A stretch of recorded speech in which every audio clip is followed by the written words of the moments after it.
Okay, so picture this. You're in Bali. Hmm. The sun is setting over like that Tanah Lot temple, Yeah.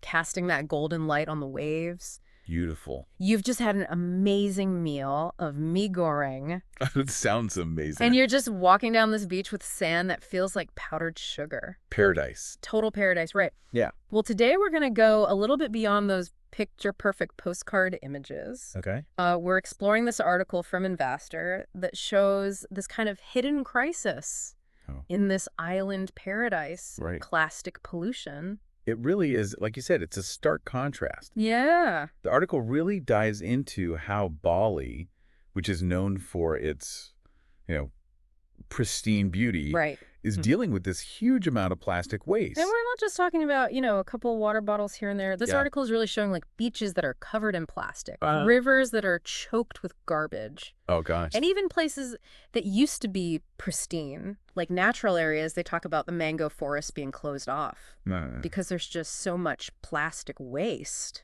It's tragic. It really is. Yeah. And the article highlights how Bali's had all this development and the tourism has grown, Yeah. but they don't have the systems in place to like deal with all the waste. Right. So you've got an island attracting millions of tourists a year Exactly. with basically no way to deal with all the trash.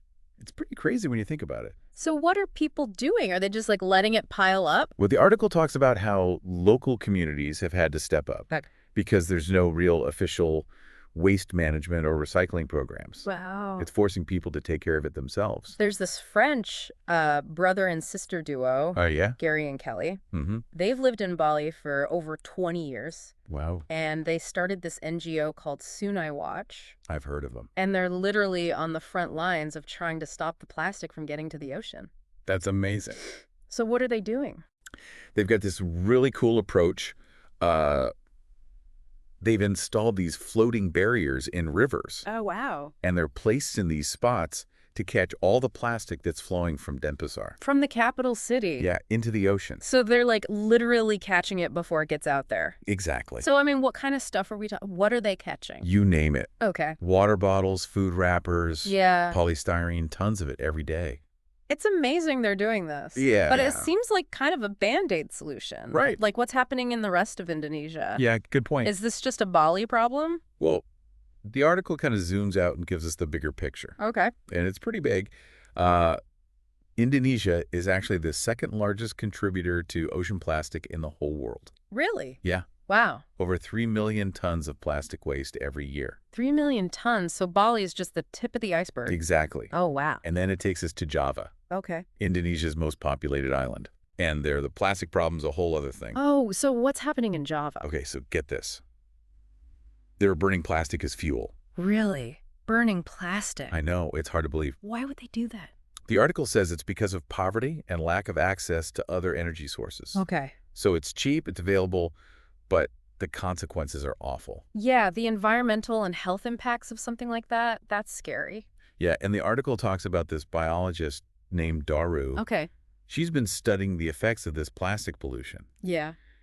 and she's found plastic in tofu. Wait, tofu? Yeah. How is there plastic in tofu? So remember those factories burning plastic for fuel? Right. Well, those microplastics get into the air, Okay. and then they can contaminate the crops and the water. So you're saying something as basic as tofu could have plastic in it? It's really disturbing. It shows how connected this all is. Yeah. The waste, poverty, food, even health. It's all linked. It's like a domino effect. One problem leads to another, and it just keeps going. Yeah. And it gets worse because on top of all their own waste, Right. Indonesia's dealing with illegal plastic imports too. Wait, they're importing plastic? I know, right? I thought they banned that. They did. They banned non-recyclable plastic imports. Okay. But the article says it's still being smuggled in. Wow. So Indonesia's trying to deal with their own plastic problem? Yeah. And other countries are just dumping their waste on them? It's a tough situation. Where's it all coming from? The article mentions Surabaya. Okay. That's a major port city. Yeah. It's become a hub for all this illegal activity. It just keeps getting more complicated. Yeah, it's a whole web of organized crime and corruption. So we've got Indonesia dealing with their own waste, plus illegal imports, Yeah. and then they're burning it for fuel, which is contaminating the food. It's a lot. It really is. But the article does highlight some people who are trying to make things better. Okay. That's good. like Daru, the biologist we talked about. Yeah, so what's she doing? She founded this NGO called OTAN, All right. and they're focused on awareness about the health impacts Okay. and working with communities to find solutions. So it's not just research, they're actually doing something. Exactly. What kind of solutions are they coming up with? Well, for example, she's been working with the tofu factories. Okay. And she's actually convinced some of them to switch to a more sustainable fuel. Oh, wow, that's great. Like coconut shells. Coconut shells, that's amazing. It's a small step. Yeah. But it shows that change is possible. Yeah. And it's not just about alternatives. It's about changing how people think. Right. Making them feel responsible. It seems like that's where the conversation needs to go next. Responsibility. Who is responsible for all this and what can we do about it? Big questions. Yeah. Definitely. I mean, it's easy to get overwhelmed by all this. It is. You see those pictures of the beaches and the landscapes. Right. And then you read this article about all this plastic. It's definitely a contrast. But you know what I find interesting? What's that? This article doesn't just leave you feeling hopeless. Okay. It shows us these amazing people like Gary and Kelly and Daru.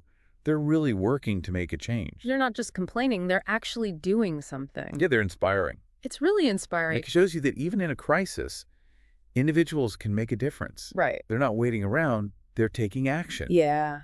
And they're showing others how to do the same. And it shows how important that local action is. Definitely. But this goes way beyond Bali. Oh, yeah. It's bigger than Indonesia. Absolutely. This article talks about how developed nations are part of the problem. It's a big part of it. Yeah. For years, rich countries have been shipping their plastic waste to places like Indonesia. Just sending their problem somewhere else. Out of sight, out of mind. Exactly. Right. But the article makes it clear there are consequences. The plastic we throw away here can end up harming people in places far away. It's like it comes back around. The boomerang effect. Yeah, we think we're getting rid of it. Right. But then it comes back to hurt us in ways we didn't even think about. Exactly. And that's where global responsibility comes in. Right. We can't just blame Indonesia. We all play a part. We have to own up to our part in this. It's a shared responsibility. I think a lot of people don't realize how much of our plastic ends up in other countries. I agree. People recycle at home, but then their plastic container is in a landfill somewhere else. It's a hard truth. Yeah. And that's why awareness is so important. So we know what's really happening. Yeah, the more we understand how it's all connected, the better choices we can make. So we need to be more aware of what we buy. Yes. And support policies that are better for the environment. Exactly. We need policies that encourage sustainability. Okay. And help with waste management, especially in developing countries. This article doesn't sugarcoat anything. It's honest. But it still gives you hope.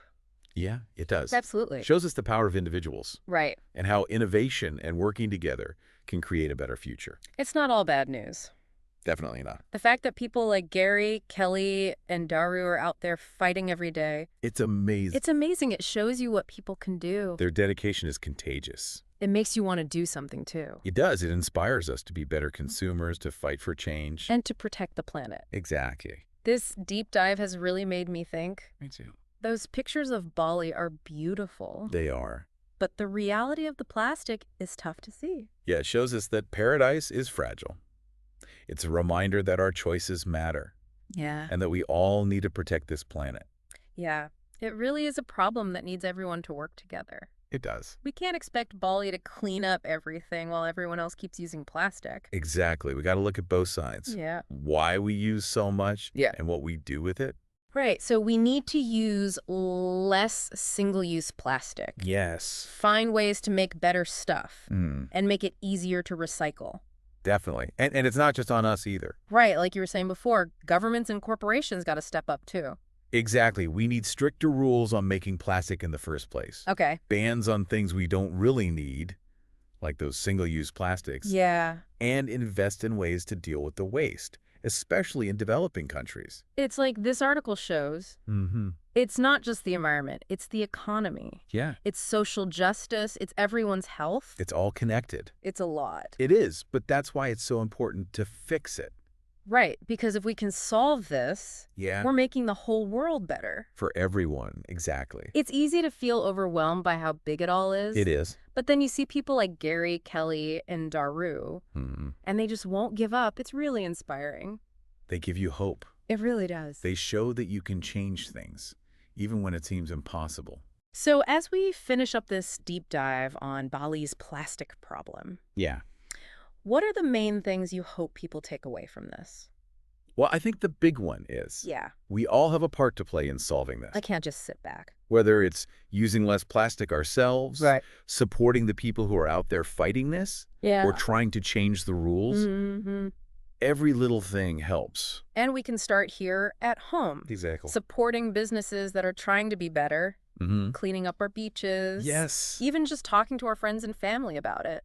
It all makes a difference. It really does. And remember, nobody's perfect. We all mess up sometimes. But we got to keep learning, keep trying, keep pushing for a better future. That's a great way to put it. Thank you. This has really been eye-opening. It has. Bali is such a beautiful place. Absolutely. But seeing all that plastic, It's a wake-up call. it makes you realize we gotta act now. We do before it's too late. We all share this planet. We gotta protect it. Absolutely. Thanks for joining us for this deep dive. Yeah, thanks for having me. We hope it's made you want to learn more and get involved in the fight against plastic pollution.